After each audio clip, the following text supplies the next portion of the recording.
everybody, my name is Dee and welcome to Books and Quirks. Today is Friday and that means another Friday Reads.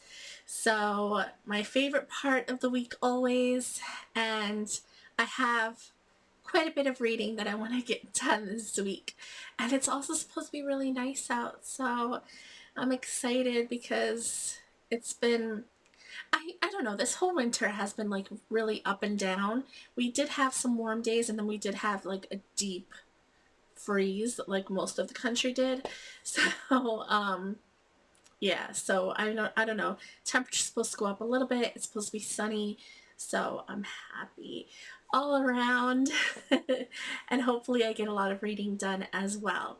So yeah, let me just get right into it.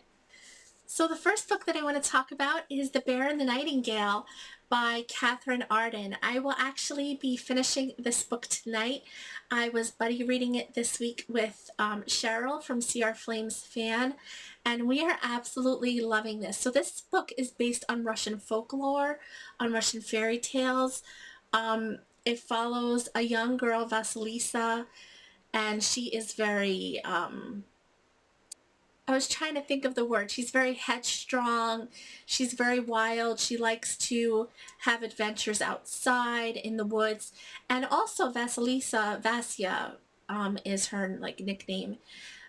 She's able to see a lot of creatures kind of based on old folklore that not everyone else can see. And you know, this book just reminds me a lot of Narnia. I absolutely adore this. It has, you know, adventure, it has magic, it has a whole bunch of little mythological creatures. I just can't say enough about this book. I really do want to wait till I finish it to do a review of it.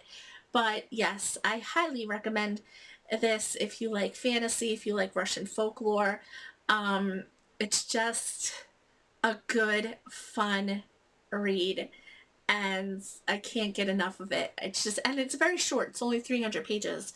So we only started it on last Sunday, and we're already finishing it tonight. So it's a very short book. We read about 50 pages a day, and it's, yeah. So, and once I finish this, I'm probably going to pick up the second book pretty soon to see where the story goes, because it's going to be a trilogy, but only the first two books are out right now.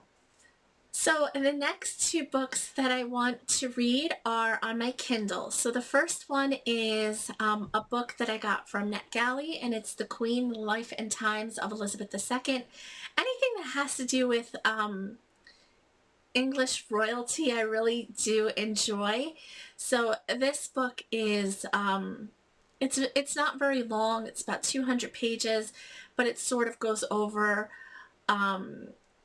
Elizabeth's life as queen, all of the problems that she's dealt with, and all of the troubles, so the good and the bad. And it has some gorgeous pictures as well, spreads throughout the book.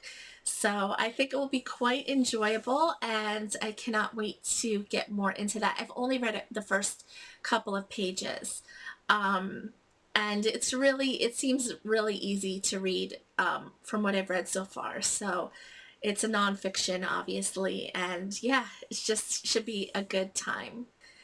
The only other book that I want to start this week is Ship of Magic, which is part of the Live Ship trilogy, I think it's called. The Live Ship Traders trilogy is what it's called. I had to look it up. Ship of Magic is the first book in the second trilogy. I'm trying to read them all. They're by Robin Hobb, by the way. I'm trying to read them all in order. So at the end of last year, I read the Assassin's Apprentice trilogy. I forget what it's called, what the trilogy is called. But I really loved the characters. I really loved Fitz and the Fool, and, you know, everything about it. They were slow going. I took about a month to read each book, but that didn't mean that but I fully enjoyed the books. So I do want to start the Ship of Magic series so that I can see where the story goes. I don't know what else I'll get to this week. I do have a couple of NetGalley books that I want to read. I have The Cottage on the Hill, which will probably be the next one I read, and that is sort of a mystery romance, and it should be a lot of fun, and it should be an easy read. So we'll see how far I get. The three that I mentioned are the definite ones for this week, and then we'll see if I get to A Cottage on the Hill. But yes, so that is my very quick Friday reads. I'm very much looking forward to all of these books. I hope you all are going to have a good weekend. I hope you all have some good plans and or some good reading, just some downtime. Yeah, and I can't wait to see what you all will be doing or reading or whatever. And I'll see you very, very soon. Bye.